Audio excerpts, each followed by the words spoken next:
حضرت عمر کی بیٹی سیدہ حفصہ ہماری ماؤں میں ایک ماں ہے، اور دوسری طرف سیدنا علی رضی اللہ تعالی عنہ، سیدہ فاطمہ کے بطن سے پیدا ہونے والی پیاری بیٹی ام کلثوم، وہ حضرت عمر رضی اللہ تعالی عنہ کے عقد میں ہے اور ان سے اولاد بھی ہوئی۔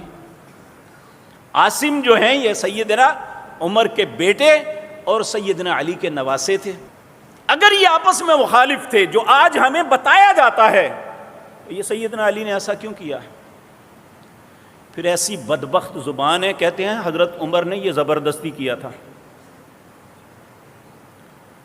جس شخص نے ایک عورت جس کے بچے رو رہے تھے، وقت کا خلیفہ ہے، اور گزرے تو دیکھا بچے رو رہے ہیں، ٹھہر کے دیکھتے رہے،